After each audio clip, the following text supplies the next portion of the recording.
नमस्कार, मैं हूं आपके साथ मीनाक्षी रजत और आप देख रहे हैं विस्फोट। ईरान, अमेरिका से लेकर के रूस, यूक्रेन तक कई मुल्क जंग की आग में झुलस रहे हैं। विस्फोट में आज हम आपको दिखाएंगे दुनिया भर से जंग के मैदान की हर हलचल। लेकिन सबसे पहले बात करते हैं उन बड़ी खबरों की जिन पर हमारी विशेष नजर रहने वाली है। तो पहली खबर के बारे में आपको बता देती हूँ। अमेरिका और ईरान के बीच में समझौते को दरकिनार करते हुए जंग का नया चैप्टर शुरू हो गया।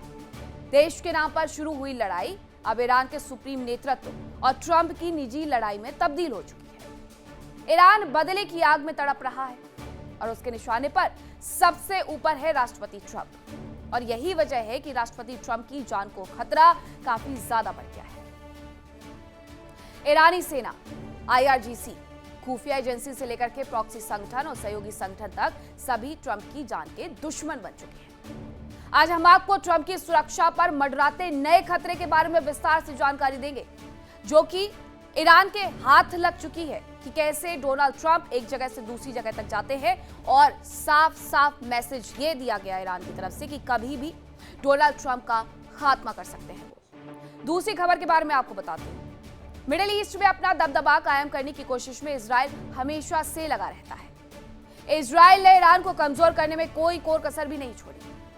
हालांकि UAE और बहरीन जैसे कुछ देशों को छोड़ दें तो बाकी मुस्लिम मुल्क इजराइल के धुर विरोधी बने रहते हैं। लेकिन अब यह खबर है कि सऊदी अरब और इजराइल की करीबी बढ़ रही है। आज हम आपको बताएंगे कि आखिर हम ऐसा क्यों कह रहे हैं और अगर ये बात सच होती है तो इससे अरब के सियासी समीकरण पर आखिरकार क्या असर होगा। वही तीसरी खबर यूरोप से है, जहां 4 साल से ज्यादा वक्त से जंग की आग धधक रही है और यूक्रेन को जिसने समझा था कि वो घुटने जल्द ही टेक देगा, वो राष्ट्र और ज्यादा खतरनाक और मजबूत हो चुका है और वो रूस को कड़ी टक्कर दे रहा है। उसके तेल गैस के कारोबार को अच्छा खासा नुकसान पहुंचा रहा है। और तो और अब यूक्रेनी सेना न केवल रूस के कब्जा किए हुए इलाकों को दोबारा से जीत रही है, बल्कि साथ साथ रूस के ही हिस्से को छीनने में लग गई है, उस पर कब्जा करने में लग गई है। तो इसके बारे में भी आपको विस्तार से बताऊंगी। चलिए करते हैं शुरुआत और आपको बताते हैं उस वक्त की अहम जानकारी। शुरुआत बड़ी खबर के साथ करेंगे। खबर यह है कि ईरान के खिलाफ अमेरिका का एक्शन देखने को मिला है। ईरान पर बार बार अमेरिका एक्शन लेते जा रहा है। एक बार फिर से उसने बड़ी कार्रवाई की है।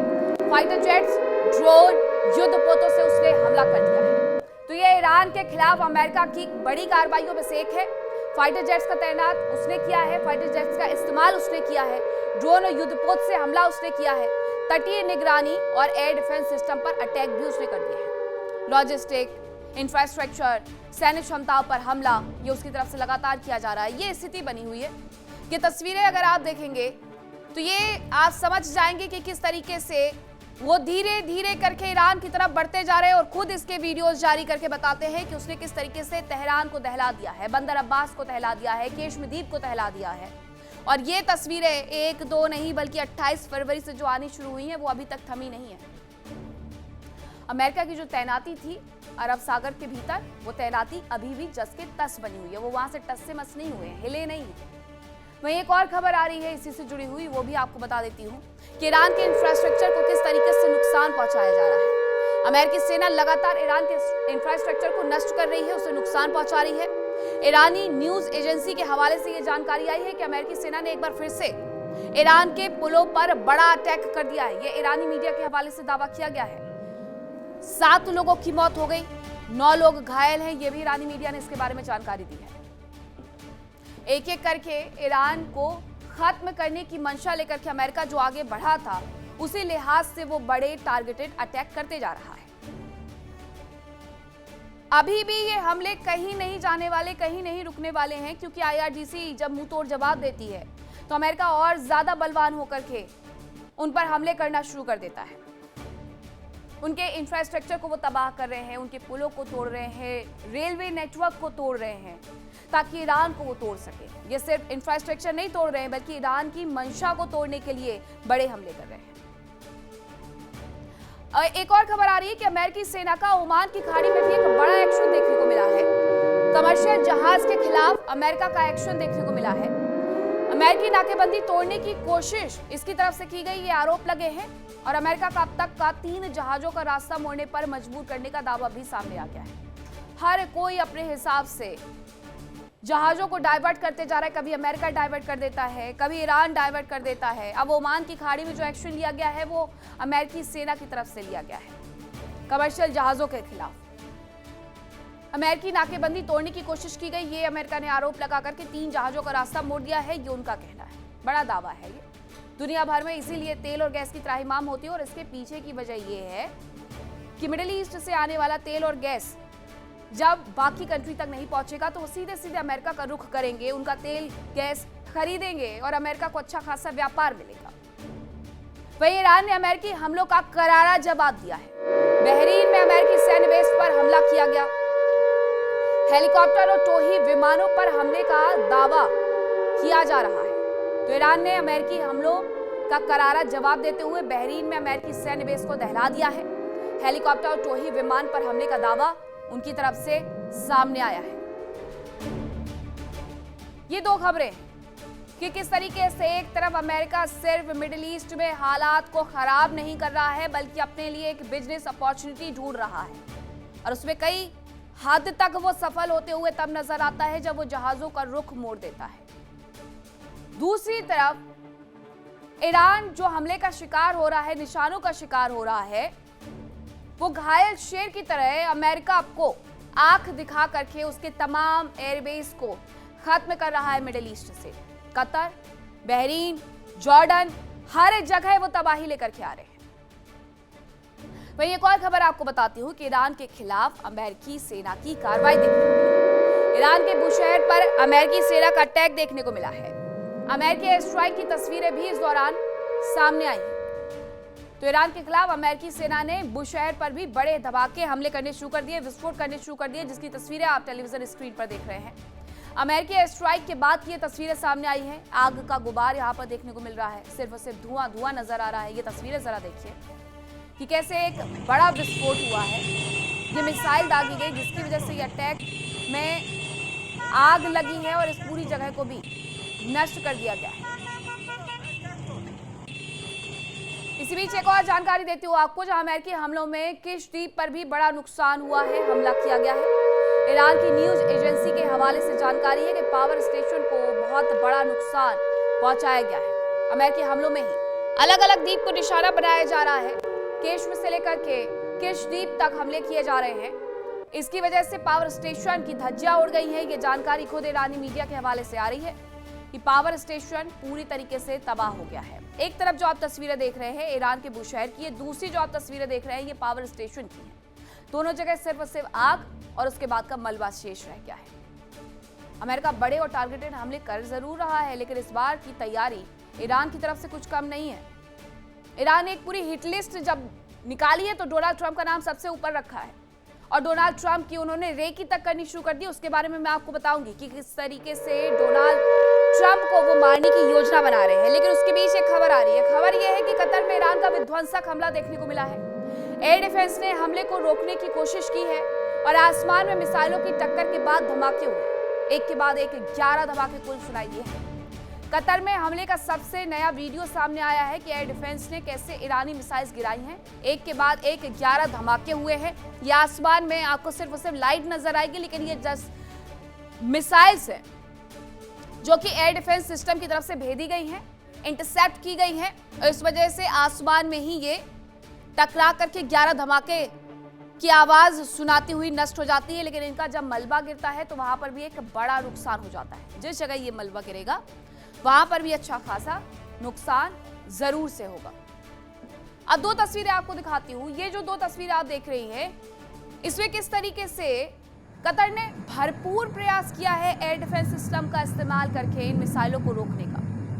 आसमान में मिसाइलों की टक्कर हुई और धमाके के बाद 11 आवाजें सुनाई गई हैं। कतर में हमले के ये सबसे नए वीडियो है कि ईरान किस तरीके से अब खूंखार शेर की तरह आगे बढ़ते हुए कतर, जॉर्डन, बहरीन को सबसे ज्यादा नुकसान पहुंचाने के लिए आमादा हो गया है। ईरान में छठे दिन भी अमेरिका का हमला लगातार चल रहा है। आपको बताऊं कि अभी भी ईरान में छठे दिन भी अमेरिका हमला करते जा रहा है और अमेरिका एक एक हमले का वीडियो भी जारी करता है। एयरपोर्ट, पावर प्लांट, इन सबको वो टारगेट करता है। उनके पुल, रेलवे स्टेशन पर प्रहार करते हैं। और सेंटकॉम ने हमले का वीडियो जारी करके बताया है कि किस तरीके से उसने ईरान के पुल, रेलवे स्टेशन पर प्रहार कर दिया है, उसे खत्म कर दिया है। ये कुछ तस्वीरें जरूर उनकी तरफ से जारी की गई हैं, लेकिन इसके साथ साथ अभी भी वो लगातार टारगेटेड हमले करके ईरान को दरअसल उलझा करके रखना चाहते हैं कि आप पुल और रेलवे नेटवर्क बनाते रहिए, हम बिगाड़ते रहेंगे और आपको यहीं पर उलझा करके आपकी क्षमता को खत्म कर देंगे। वहीं अमेरिकी सेना का बंदर अब्बास पर भी बड़ा हमला देखने को मिला है और यह भी कोई पहली बार नहीं हुआ कि बंदर अब्बास को उन्होंने निशाना बनाया। बंदर अब्बास को खत्म करना उनका सबसे पहला उद्देश्य है। बंदर अब्बास रेलवे स्टेशन पर उनकी तरफ से अटैक किया गया। कमर्शियल पोर्ट को रेल नेटवर्क से जोड़ता है स्टेशन। बंदर अब्बास काउरिस्तान लार पुल को भारी नुकसान उनकी तरफ से पहुंचाया गया है। कमर्शियल पोर्ट, रेल नेटवर्क, उन दोनों को ही तोड़ दो, यहां से होने वाला व्यापार अपने आप खत्म हो जाएगा। इसलिए इंफ्रास्ट्रक्चर को बार बार नुकसान पहुंचाया जा रहा है। बंदर अब्बास के बारे में मैंने आपको कई बार बताया है कि बंदर अब्बास वो पोर्ट है जहां से वो दुनिया भर में अपने व्यापार को फैलाता है। इसलिए बंदर अब्बास हर बार निशाने पर रहता है। काउरिस्तान लार पुल का उन्होंने नक्शा बिगाड़ दिया है और कमर्शियल पोर्ट, रेल नेटवर्क जो एक दूसरे को जोड़ते हैं उन्हें खत्म कर दिया है ताकि यहां से किसी भी तरीके का कोई व्यापार ना हो पाए। लेकिन ईरान को जब इतना कुछ सहना पड़ रहा है तो आखिरकार अमेरिका के क्या हाल है? हाँ ठीक है, बेसिस को नुकसान पहुंचाया जा रहा है मिडिल ईस्ट के भीतर। हर बेस का नक्शा बिगाड़ दिया गया है मिडिल ईस्ट में, लेकिन डोनाल्ड ट्रंप के साथ वो क्या कर रहे हैं वो मैं आपको बताती हूँ। तो ट्रंप की सुरक्षा से जुड़ी हुई बड़ी ही खुफिया रिपोर्ट्स उन्होंने लीक कर दी है। पश्चिमी मीडिया के हवाले से ये जानकारी आई है कि इजरायली इंटेलिजेंस ने यूएस को चेतावनी दी थी। ईरानी अधिकारी ने ट्रंप की हत्या के प्रयास पर चर्चा भी की थी और जानकारी मिलने के बाद ट्रंप की सुरक्षा बढ़ा दी थी। जैसे इस बात की जानकारी मिली, डोनाल्ड ट्रंप की सुरक्षा में इजाफा कर दिया गया। लेकिन डोनाल्ड ट्रंप जो कि लगातार सिक्योरिटी लेकर के चलते हैं, दुनिया भर में उनकी सिक्योरिटी को कोई छू भी नहीं सकता है। यह दावा किया जाता है कि अमेरिकी राष्ट्रपति की जो सिक्योरिटी होती है उसे कोई नहीं भेद सकता। हालांकि ऐसा नहीं है कि पहले कभी भेदा नहीं गया। इस बार भी ईरान यही कह रहा है कि हमने उनके बारे में जानकारियां निकाली हैं। आपको याद होगा विस्फोट में मैंने आपको बताया था कि इजरायली इंटेलिजेंस ने यूएस को चेतावनी दी थी कि डोनाल्ड ट्रंप की हत्या हो सकती है और डोनाल्ड ट्रंप ने भी इस बयान का जिक्र करते हुए कहा था कि मेरी हत्या हो सकती है, वो मुझे मार दे इसके पहले मैं उन्हें खत्म कर दूंगा। ईरानी अधिकारी ने ट्रंप की हत्या के प्रयास किए थे, ये जानकारियां सामने आई हैं। ईरान पर डोनाल्ड ट्रंप लेकिन बयान देने से कहां पीछे हटते हैं। ईरान पर डोनाल्ड ट्रंप ने एक बहुत बड़ा बयान दिया। उन्होंने बयान दिया कि ईरान के साथ हम जंग जीत रहे हैं, आप बहुत जल्द मेहनत का फल देखेंगे। हालांकि ये डोनाल्ड ट्रंप के पुराने बयान और नए बयान में बहुत ज्यादा अंतर नहीं है। 28 फरवरी 2026 के बाद कम से कम वो 40 से ज्यादा बार ये कह चुके हैं कि हम ईरान के साथ जंग जीत रहे हैं और एक बार फिर से उन्होंने कह दिया है। अब क्या कहा है जरा देखिए पहले। Produce millions and millions of barrels of oil. We are likewise winning big in Iran, and you will see the fruits of that labor very, very shortly. America is back and doing really well.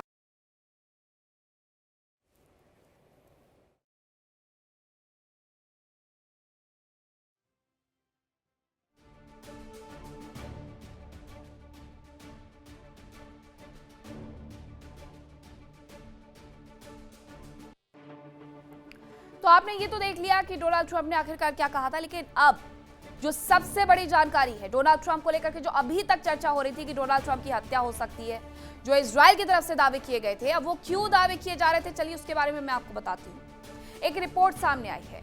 Report क्या आई है? सबसे जटिल सुरक्षा protocol पर आधारित है। राष्ट्रपति Trump के अमेरिका में रूटीन मूवमेंट की जानकारी इसमें दी गई है। एक वीडियो पूरा जारी किया गया है, काफिले की डिटेल दी गई है।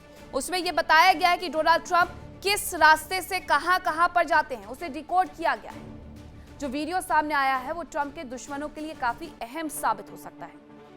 अब चलिए मैं आपको बताती हूँ कि राष्ट्रपति ट्रंप के काफिले की प्रमुख गाड़ी लिमोजिन है और इसे द बीस्ट कहते हैं, जिसके साथ में हमेशा ही एक और गाड़ी चलती है जो ठीक इसके जैसी होती है। जरा रोकिएगा ये स्क्रॉल और ये देखिएगा, ये जो तस्वीर आप देख रहे हैं ये सेम गाड़ी और एक और सेम गाड़ी इसके पीछे आपको नजर आ जाएगी। आप ये मान करके चलिए कि इसके साथ जो गाड़ी चल रही है वो बिल्कुल द बीस्ट की तरह ही है जो डोनाल्ड ट्रंप इस्तेमाल करते हैं। ये वो गाड़ी है, एक के बाद एक करके ये इस तरीके से फैल जाते हैं कि ये पता लगाना मुश्किल हो जाए कि आखिरकार इसमें से डोनाल्ड ट्रंप की गाड़ी कौन सी है। और ये कोई साधारण रिपोर्ट नहीं है। 2024-26 के बीच में सबसे जटिल सुरक्षा प्रोटोकॉल पर यह आधारित है। राष्ट्रपति ट्रंप के अमेरिका में रूटीन मूवमेंट की जानकारी, उसे डिकोड करना, काफिले की प्रमुख गाड़ी द बीस्ट जिसे कहा जाता है उसके जैसी कुछ और गाड़ियां बना देना।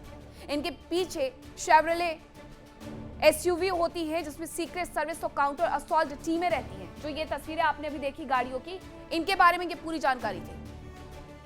अब पीछे की ओर आपको बताती हूँ कि व्हाइट हाउस कम्युनिकेशन व्हीकल और एसयूवी रहती है जिस पर डोम के आकार का एंटीना या जैमर होता है। जो पहले तस्वीरें दिखा रहे थे, क्या हम एक बार फिर से वो तस्वीरें दिखा सकते हैं गाड़ियों की? जो गाड़ियां हम दिखा रहे थे वो एक बार हम फिर से आपको दिखाने की कोशिश करते हैं। ये जो गाड़ी आप देख रहे हैं इसमें आपको द बीस्ट नजर आ जाएगी। इसके साथ साथ कुछ और गाड़ियां भी होती है, Chevrolet SUV, white house communication vehicle और एसयूवी रहती है जिस पर डोम के आकार का एंटीना जैमर होता है जो सिग्नल को जाम करके रिमोट बॉम्बिंग के खतरे को पूरे तरीके से टाल देता है। और उसके बाद अंत में आती है एक फोर्ड गाड़ी। उसके अंत में एक फोर्ड गाड़ी आती है, 550 ट्रक होते हैं अंत में, काली फोर्ड 550 ट्रक, जिसमें मेडिकल इमरजेंसी रिस्पांस टीम रहती है। इसे हमर भी कहते हैं। अब मैं आपको दूसरा नक्शा दिखाती हूं कि दूसरे नक्शे में किस तरीके से ये जानकारी जुटाई गई है कि फ्लोरिडा के पास जो उनका घर है, जो उनका पाम बीच वाला हाउस है काउंटी में, इस काफिले का मुख्य रास्ता कहां से किस तरीके से जाता है। अब उससे जुड़ी हुई एक जानकारी उन्होंने साझा की है कि डोनाल्ड ट्रंप आखिरकार कौन सा रूट लेते हैं अपने घर जाने के लिए। ये जो आप तस्वीरें देख रहे हैं ये ट्रंप इंटरनेशनल एयरपोर्ट से जब निकलते हैं अपने घर की तरफ जाते हैं मार-ए-लागो की तरफ, जिसकी दूरी 7.2 किलोमीटर है और इसे जाने में कवर करने में वक्त 10 मिनट का लगता है। उसे कवर करने का रूट क्या है इंटरनेशनल एयरपोर्ट से लेकर के उनके घर तक जाने का, ये भी ईरान के हवाले से बता दिया गया है। ये काफिला कैसे एग्जिट गेट से निकलेगा, डोनाल्ड जे ट्रंप वहां से कैसे निकलेंगे, मुड़ेंगे और उसके बाद सदर्न बॉलीवुड कैसे वो जाएंगे। उनका जो ये काफिला है वो पूर्व में समंदर के किनारे आगे की ओर बढ़ जाता है। अब कुछ और तस्वीरें भी आपको दिखाती हूं। इसमें ये जो आप ब्रिज देख रहे हैं, ये जो आप ब्रिज की तस्वीरें देख रहे हैं, यहां से आपको ये गाड़ियों का पूरा काफिला नजर आ जाएगा। यहां से सुरक्षा चेक पॉइंट शुरू हो जाता है जो पानी के ऊपर है। यहां आमतौर पर डोनाल्ड ट्रंप के काफिले को देखने के लिए समर्थक इकट्ठा जरूर होते हैं, लेकिन उनकी सुरक्षा को ध्यान में रखते हुए इसे खाली भी करवाया जाता है। यहां से वो आगे बढ़ते हैं, ये रूट लेते हैं वो जाने के लिए। दुनिया भर के लोगों के लिए काफिला देखने के लिए एक उपयुक्त जगह भी यहां पर बनाई जाती है। ये यहां से आगे हर वीकेंड पर ट्रंप 5.1 मील की दूरी तय करके वेस्ट पाम बीच पर जाते हैं, इंटरनेशनल गोल्फ क्लब जाते हैं। ये गोल्फ क्लब जाने का रास्ता है उनका जो आप ये देख रहे हैं। यहाँ वो गोल्फ क्लब जाते हैं मार-ए-लागो से। 8 से 11 मिनट इसकी दूरी है और ये 5.1 माइल की पूरी दूरी रखता है। 8 से 17 मिनट लगते हैं इस दूरी को तय करने में। ये रूट भी बता दिया गया है कि डोनाल्ड ट्रंप यहां से जाते हैं, यानी डोनाल्ड ट्रंप को हिट लिस्ट में ऊपर रखने का मतलब ये है कि डोनाल्ड ट्रंप की जान पर खतरा सच में है, जैसा कि इजराइल की तरफ से दावा किया गया था। इस रूट पर सबसे पहले सदर्न बॉलीवुड पुल को पार किया जाता है, जिसके बाद काफिला पश्चिम की ओर आगे बढ़ जाता है, जैसा आपने अभी देखा।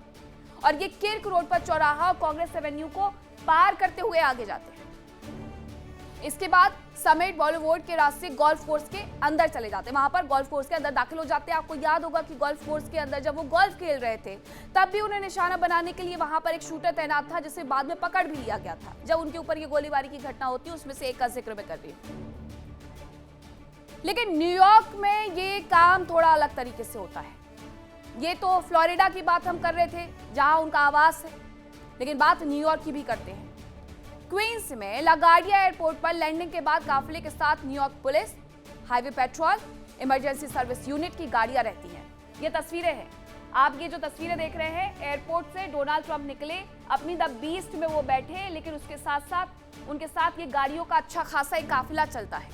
और ये काफिला मैनहट्टन के अंदर जाने से पहले ईस्ट रिवर पर बने स्ट्रेटेजिक एड कोच क्वींस बोरो ब्रिज को पार करता है। ये तस्वीर जरा आगे लेकर के हम जाएंगे तो आपको नजर आएगा कि कैसे ये आगे जो आप ब्रिज देख रहे हैं, ये इसे पार करता है। ईस्ट 56वीं जो स्ट्रीट है 56 और 5 एवेन्यू के बीच में स्थित ट्रंप टावर जाने के लिए ट्रंप का काफिला यहां से निकलता है, इसी ब्रिज को क्रॉस करके। फ्लोरिडा से अलग यहाँ एक भारी सुरक्षा घेरा मौजूद होता है, न्यूयॉर्क सिटी है क्योंकि ये। अब ऐसे में यहां पर सुरक्षा के लिए अलग रिचुअल्स फॉलो करने होते हैं। कंक्रीट बैरियर्स हो, बालू से भरे हुए ट्रक हो, 5th एवेन्यू पर उन्हें तैनात कर दिया जाता है ताकि डोनाल्ड ट्रंप के काफिले पर अगर कोई हमला होता है तो उसे वहीं पर खत्म कर दिया जाए। टावर के आसपास सड़क बंद करने का तरीका काफी यहां पर सख्त होता है। 58th स्ट्रीट और 6th एवेन्यू मेडिसन एवेन्यू के बीच ये पूरी तरीके से बंद रहता है। ये जो तस्वीर आप देख रहे हैं, ये पूरी तरीके से बंद रहता है। ये सारी जानकारियां कहां से आई हैं, जरा आप ये समझिए। ये सारी की सारी जानकारियां ईरान ने लीक कर दी है डोनाल्ड ट्रंप की। उन्हें पता है डोनाल्ड ट्रंप कब कहां कैसे जाते हैं। आगे मैं आपको बताती हूँ। 55th स्ट्रीट और 5 एवेन्यू और मेडिसन एवेन्यू के बीच में पूरी तरीके से उस जगह को बंद कर दिया जाता है। ये ट्रक, बालू, ये सब कुछ लगा करके उस जगह को बंद कर दिया जाता है। सुपर पावर अमेरिका के राष्ट्रपति जो वहां से गुजरते हैं तो सुरक्षा का तो विशेष ख्याल रखना होगा। 56वीं स्ट्रीट, यहां से टावर के अंदर जाने के लिए सीधे रास्ता मिल सकता है। यहां से जाने के लिए सीधे रास्ता निकाला जा सकता है। तो आपने देखा कि किस तरीके से डोनाल्ड ट्रंप कहां से, अगर वो फ्लोरिडा में है तो कैसे जाएंगे, अगर वो न्यूयॉर्क सिटी में है तो कैसे जाएंगे। इसके बारे में पूरी की पूरी जानकारी उनके दुश्मनों के हाथ में लग गई है। 18 नेताओं की हिट लिस्ट तैयार कर ली गई है, डोनाल्ड ट्रंप भी उसमें एक नाम शामिल है। ऐसे में डोनाल्ड ट्रंप पर क्या इस जानकारी के आधार पर हमला हो सकता है, जैसा कि इजराइल की तरफ से कहा गया था, क्योंकि ईरान के हाथ में सब कुछ है। ईरान यूं ही हवा में दावे नहीं कर रहा था कि हम हजारों किलोमीटर दूर बैठे हुए हैं तो अमेरिका में डोनाल्ड ट्रंप का कुछ बिगाड़ नहीं पाएंगे। वो इसलिए ये तमाम दावे कर रहा था क्योंकि उसे पता है कि डोनाल्ड ट्रंप का काफिला कहां से जाता है। ये उनकी पूरी तैयारी है, इसलिए वो जानते हैं 6th एवेन्यू से कैसे जाएंगे, 58th एवेन्यू से कैसे निकलेंगे, स्ट्रीट से कैसे निकलेंगे, 5th एवेन्यू से कैसे निकलेंगे, न्यूयॉर्क सिटी में कैसे निकलेंगे। ये तमाम चीजें हैं। अब मैं आपको आगे बताऊंगी और विस्तार से जानकारी भी दूंगी कि आखिरकार डोनाल्ड ट्रंप पर क्या सच में हमला हो सकता है। कहा यह जाता है कि जंग की योजना उन बुजुर्गों के दिमाग में बनती है जो एक दूसरे को बहुत अच्छी तरीके से जानते हैं, जबकि जंग लड़ी उन जवान लोगों के बीच में जाती है जो एक दूसरे को शायद ही जानते हो। कुछ ऐसा ही हो रहा है। ईरान और अमेरिका के बीच में परमाणु हथियारों के मुद्दे पर शुरू हुई जंग अब ईरान के सुप्रीम शासन और ट्रंप की निजी अदावत बनते जा रही है। ईरान के निशाने पर सबसे ऊपर राष्ट्रपति ट्रंप है, जिनकी सुरक्षा अब खतरे में पड़ते जा रही है। लेकिन कैसे, वो आपने देख लिया तस्वीरों के माध्यम से। अब आपको रिपोर्ट के माध्यम से समझाती हूं कि ईरान की तैयारी क्या है।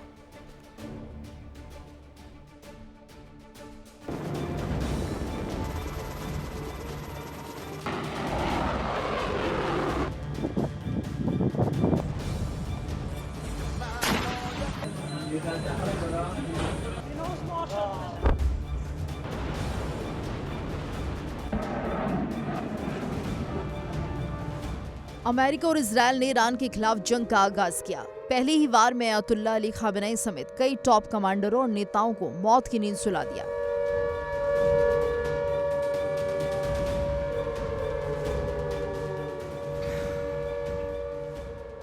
ईरान के हजारों ठिकानों पर अटैक किए, राजधानी तेहरान समेत कई इलाकों में जबरदस्त बारूदी बारिश की।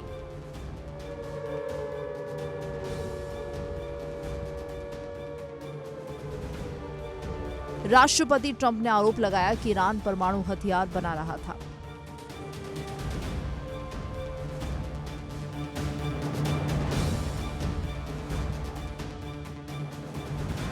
उन्होंने दावा किया कि वो ईरान के पास परमाणु हथियार नहीं होने देंगे। ट्रंप को लगता था कि ईरान की जनता कट्टरपंथी इस्लामिक शासन के खिलाफ उतर जाएगी, लेकिन ऐसा नहीं हुआ।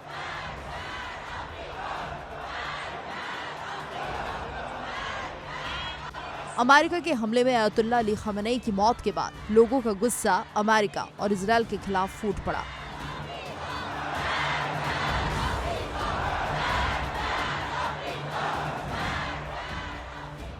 लोगों में गुस्सा किस कदर है, इसका अंदाजा अयतुल्ला अली खamenei के जनाजे के दौरान अमेरिका के खिलाफ नारेबाजी और पोस्टर्स के प्रदर्शन से लगाया जा सकता है।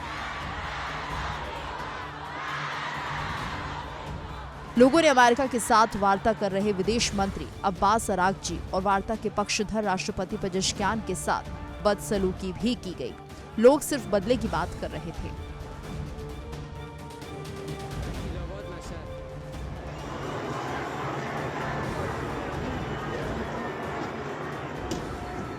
ईरान गुस्से की आग में उबल रहा है और उसके निशाने पर है राष्ट्रपति ट्रंप। ईरान ने कुछ दिन पहले ही अपनी हिट लिस्ट जारी की, जिसमें पहले नंबर पर राष्ट्रपति ट्रंप हैं।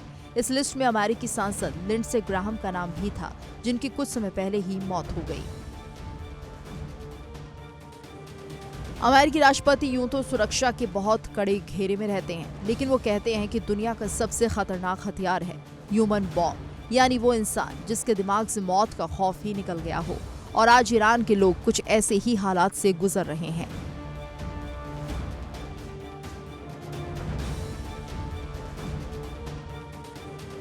ईरान के लोगों की भावनाओं को अमली जामा पहनाने की कोशिशों में ईरान की सेना, IRGC और ईरानी खुफिया एजेंसी यानी ministry of intelligence and security जुटी हुई है। ये मिलकर ट्रंप पर हमले की योजना पर काम कर रहे हैं।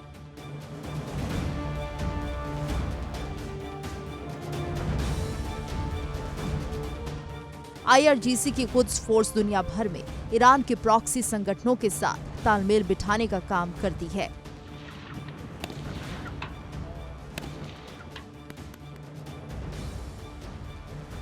यही फोर्स प्रॉक्सी संगठनों को हथियार, पैसे और ट्रेनिंग समेत सभी जरूरी मदद पहुंचाती है।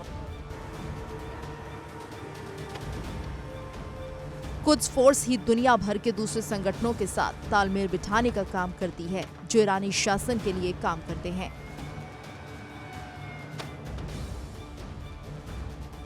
इस बीच ईरानी न्यूज एजेंसी ने एक वीडियो जारी किया है, जिसमें राष्ट्रपति ट्रंप की सुरक्षा का पूरा प्लान बताया गया है। इस वीडियो में फ्लोरिडा और न्यूयॉर्क में ट्रंप के रूटीन ट्रैवल प्लान की विस्तार से जानकारी दी गई है। वीडियो में बताया गया है कि ट्रंप के काफिले में कितनी गाड़ियां होती हैं, उनमें कौन कौन लोग सवार होते हैं, उनके काम क्या होते हैं, ट्रंप का काफिला फ्लोरिडा में किस रास्ते से गुजरता है और न्यूयॉर्क में एयरपोर्ट से ट्रंप टावर तक किस रास्ते से होकर गुजरता है।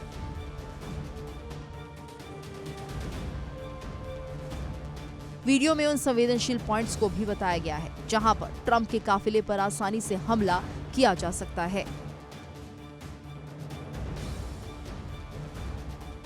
हालांकि ट्रंप के साथ हमेशा ही भारी भरकम काफिला रहता है, जिसमें अमेरिकी सेना और इंटेलिजेंस के बेहतरीन अधिकारी तैनात रहते हैं।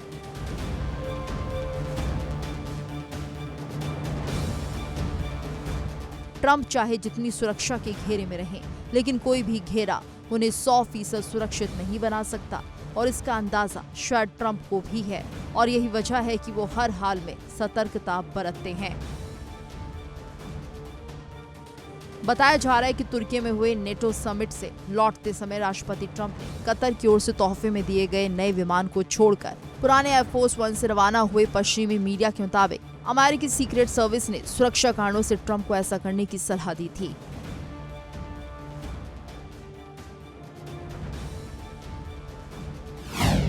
बताया जा रहा है कि पुराने एयरफोर्स 1 में एडवांस मिसाइल डिफेंस सिस्टम लगे हैं। उसके विशेष सेंसर हर खतरे का तुरंत पता लगा लेते हैं।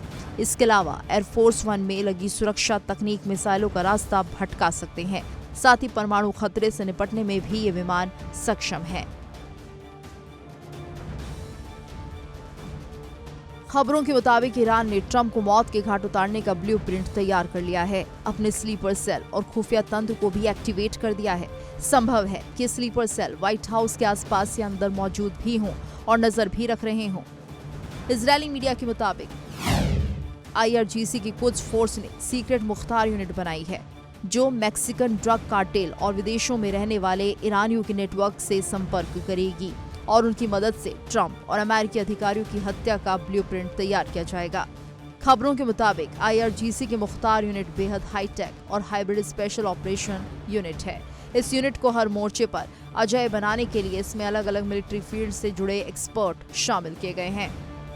इसमें ईरान के सबसे अनुभवी लॉजिस्टिक एक्सपर्ट्स को शामिल किया गया है ताकि ऑपरेशन में शामिल लोगों को दुश्मन मुल्क में घुसने और उनकी वहां से सुरक्षित वापसी सुनिश्चित की जा सके। बताया जा रहा है कि मुख्तार यूनिट में टेक इंजीनियर भी शामिल हैं। मुख्तार यूनिट की कमान IRGC के सबसे अनुभवी कमांडर्स को सौंपी गई है।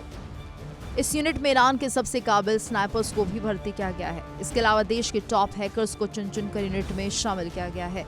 साथ ही ईरान के टॉप जासूस भी इस टीम का हिस्सा हैं। दावा है कि ईरान ने अमेरिका में मौजूद स्लीपर सेल को एक्टिव कर दिया है। विदेशी एजेंट से भी संपर्क साधा जा रहा है। साथ ही हैकर्स की मदद से ट्रंप की लोकेशन की सारी जानकारी इकट्ठा करने की प्लानिंग चल रही है। पश्चिमी मीडिया के मुताबिक इजरायल ने ट्रंप को उनकी हत्या की साजिश किए जाने की चेतावनी दी थी। दावा किया जा रहा है कि इजरायल ने हाल ही में राष्ट्रपति डोनाल्ड ट्रंप को खुफिया जानकारी दी थी कि ईरान उनकी हत्या की योजना बना रहा है। इसके अलावा इससे पहले अमेरिका में ट्रंप पर हमले हो चुके हैं, फिर चाहे वो चुनाव प्रचार के दौरान हो या ईरान से युद्ध के दौरान। हालांकि ट्रंप अभी तक हर हमले से बाल बाल बचते रहे हैं। लेकिन सवाल ये है कि क्या ईरान खामोश बैठेगा या ट्रंप उसे हमला करने का और मौका देंगे।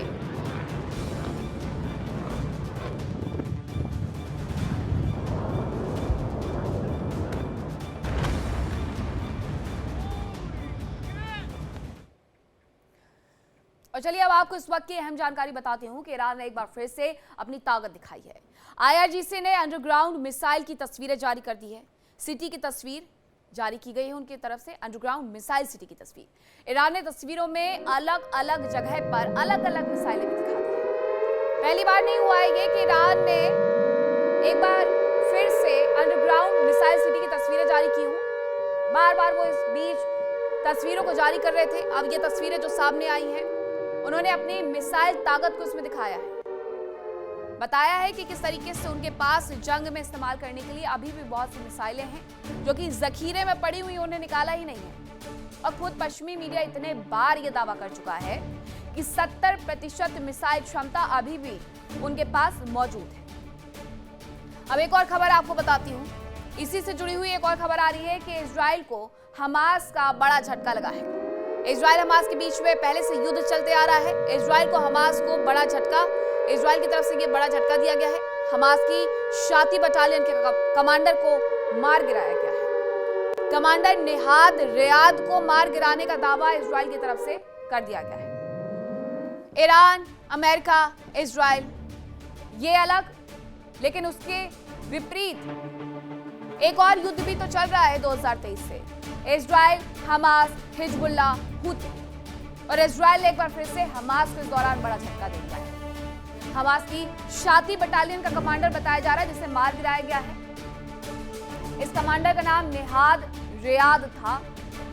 7 अक्टूबर को इजराइल पर हमले में निहाद शामिल था और उसे गिरा करके इन्हें एक बड़ी सफलता इजराइल को हाथ जरूर लग गई। इन सब के बीच में इजराइल, अमेरिका और ईरान के साथ जो युद्ध चल रहा है उसमें वो अपनी मिसाइल पावर दिखा रहा है। हूतियों की बात भी होनी चाहिए क्योंकि वो भी तो युद्ध में एक अच्छा खासा नया रोल प्ले कर रहे हैं। तो हूती नेता अब्दुल मलिक अल हूती की चेतावनी आई है। सऊदी अरब पर पलटवार की धमकी दी गई है। सऊदी अरब ने क्योंकि एक बड़ा हमला किया है, हालांकि सऊदी अरब ने माना नहीं है, लेकिन हूती ये कह रहे हैं। रियाद और बंदरगाहों पर हमले की चेतावनी उन्होंने दी है। जब सऊदी हमला करेगा तो हम चुप नहीं बैठेंगे, हूती कह रहे हैं। वो गलत है, जालिम है और हमलावर है, ये हूतियों की तरफ से कहा जा रहा है। जो कि अभी तक इजराइल के ऊपर लगातार हमले कर रहे थे। अब हूती नेता अब्दुल मलिक अल हूती सामने आए। उन्होंने कहा कि सऊदी अरब अगर हम पर हमला करेगा तो हम भी उन पर हमला करेंगे, हम चुप नहीं बैठने वाले हैं। दूसरी तरफ सऊदी अरब ने सना पर हमले किए हैं, उससे जुड़ी हुई बड़ी जानकारी आ रही है। हूती नेता का लेबनानी चैनल पर एक बड़ा दावा आया है। सऊदी एयरफोर्स के साथ इजरायली विमान आया था, यह उनकी तरफ से सबसे बड़ा चौंकाने वाला खुलासा कर दिया गया है। नेवातिम एयरपोर्ट से यह गल्फ स्ट्रीम विमान उड़ा था। यमन की मिसाइलों और ड्रोन को ट्रैक करने के लिए यह विमान आया था, ये उनकी तरफ से बताया गया कि यमन के पास कौन सी मिसाइल है, ड्रोन है, ये वो ट्रैक कर रहे थे। 2 दिन पहले यह जानकारी मिलती है कि अचानक से सऊदी अरब की तरफ से एक बड़ा हमला सना में कर दिया गया है, यमन में ये हूतियों पर कर दिया गया है। सऊदी अरब ने यह माना नहीं, लेकिन हूतियों ने इसे ढोल और नगाड़ों के साथ प्रचारित किया है कि हम पर हमला सऊदी अरब ने किया। अब एक बड़ा दावा उन्होंने किया है कि सऊदी अरब एयरफोर्स के जो विमान आए थे उनके साथ साथ इजरायली विमान भी आए थे, और इसी वजह से कहा जा रहा है कि क्या इजरायल और सऊदी अरब करीब आ रहे हैं? क्या अमेरिका के 2 सहयोगी और आपस में धुर विरोधी अब दोस्त बनने जा रहे हैं? ये सवाल यूं ही नहीं है, बल्कि ये सवाल खड़े हुए हैं हूती नेता के एक चौंकाने वाले बयान से। अब इसका क्या अंजाम होगा दोनों की दोस्ती का, आपको इस रिपोर्ट में दिखाती हूं।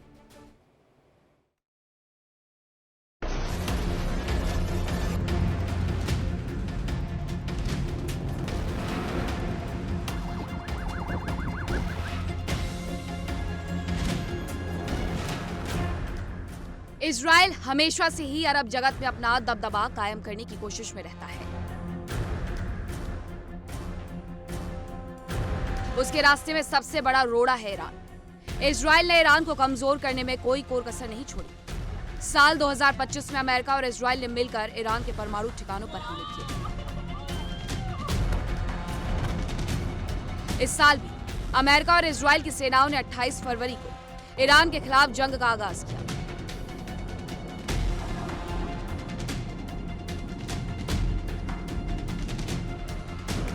आरोप लगाया गया कि ईरान परमाणु हथियार बनाने जा रहा था और वो किसी भी कीमत पर ईरान को परमाणु हथियार बनाने नहीं देंगे।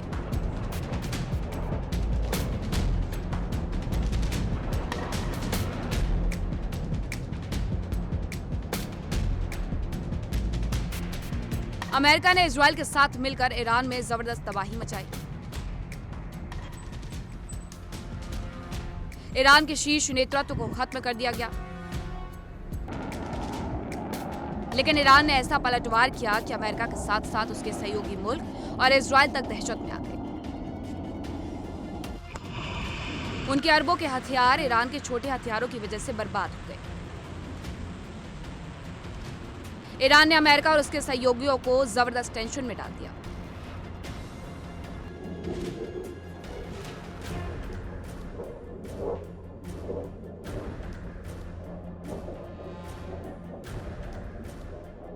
इजराइल अरब जगत में अपना दबदबा चाहता है और उसकी इस मंशा में अमेरिका उसका बड़ा सहयोगी रहा है। अमेरिका की मध्यस्थता की बदौलत ही साल 2020 में इब्राहिम अकॉर्ड समझौता अस्तित्व में आया। इजराइल के साथ यूएई के रूप में पहली बार किसी अरब देश ने दोस्ती का हाथ बढ़ाया।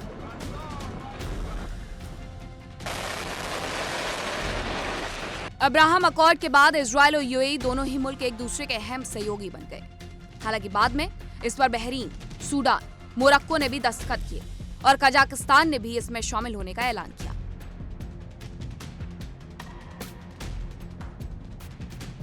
कुछ अरब देशों का करीबी बनने के बावजूद इजराइल हमेशा से ही अरब जगत के ज्यादातर देशों के लिए अछूत जैसा ही रहा। कोई भी देश उससे दोस्ती करने को तैयार नहीं दिखता, लेकिन अब ऐसा लग रहा है कि सऊदी अरब और इजराइल करीब आ रहे हैं और ये बात सामने आई हूती नेता के बयान से। हाल ही में सऊदी एयरफोर्स ने यमन के सना एयरपोर्ट पर जबरदस्त एयर स्ट्राइक की थी। बताया जा रहा है कि एयर स्ट्राइक उस वक्त की गई जब हूती आतंकियों के एक प्रतिनिधि मंडल को लेकर ईरान का एक जहाज सना एयरपोर्ट पर उतरने जा रहा था, जिसके बाद उसे दूसरे एयरपोर्ट पर उतरना पड़ा।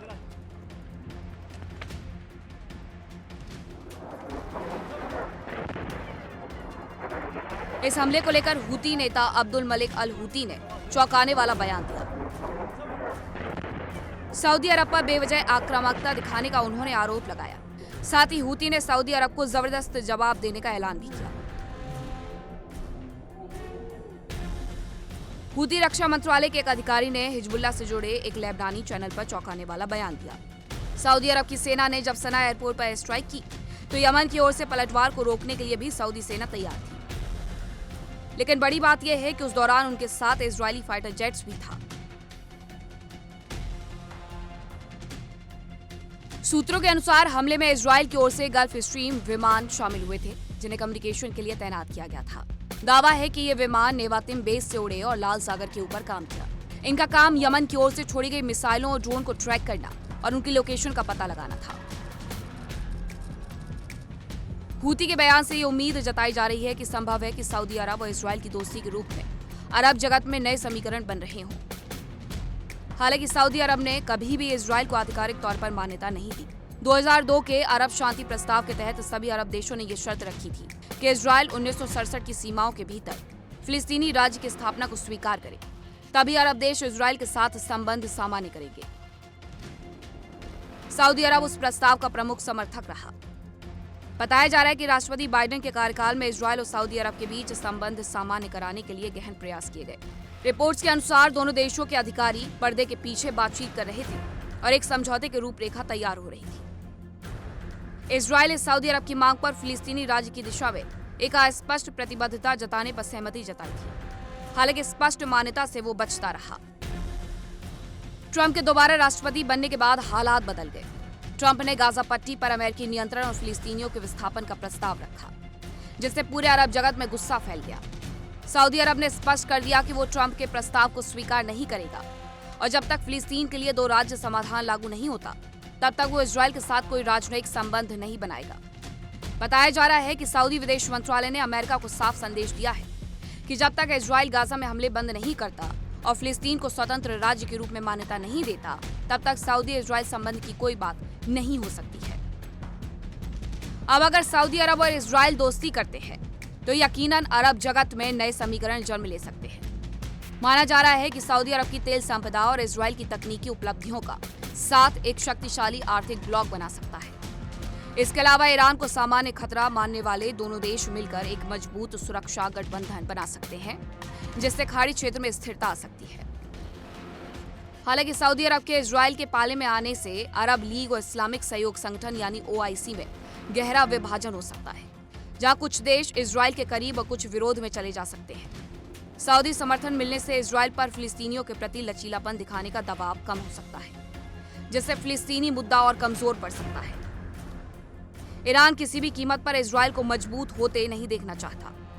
UAE और इजरायल के संबंधों में नरमी आई तो खाड़ी युद्ध के दौरान ईरान की मिसाइलें सबसे ज्यादा UAE पर बरसी। और अब हालात ऐसे हैं कि अगर सऊदी अरब और इजरायल के संबंध सामान्य होते हैं तो यकीनन ईरान का अगला निशाना सऊदी अरब हो सकता है।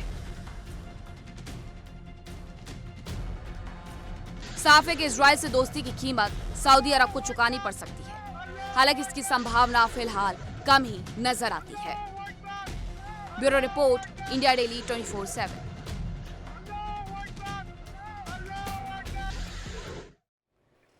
और इस वक्त की बड़ी जानकारी आपको रशिया यूक्रेन से जुड़ी हुई देती हूं, जहां पर क्रीमिया पर यूक्रेनी सेना का बड़ा हमला देखने को मिला है। साकी एयरबेस पर ड्रोन से अटैक किया गया। रूस के Su-24 बॉम्बर पर हमले का दावा किया जा रहा है। एक के बाद एक बड़े हमले यूक्रेन कर रहा है रूस के ऊपर, और क्रीमिया को तो वो इस हद तक तोड़ चुका है कि कभी भी उस पर अपना दावा यूक्रेन कर देगा। रशिया से न केवल अपनी जमीन छीन रहा है, बल्कि रशिया की भी जमीन अपनी तरफ लेकर के आ रहा है। रुक रहे हैं छोटे से ब्रेक के लिए, कहीं मत जाइएगा, खबरों का सिलसिला लगातार जारी है। देखिए इंडिया डेली 24/7 अब आपकी स्मार्ट टीवी पर। इंडिया डेली मौजूद है सभी डिजिटल प्लेटफॉर्म पर लाइव और लगातार। इंडिया डेली 24/7 हर दिन राष्ट्र को समर्पित।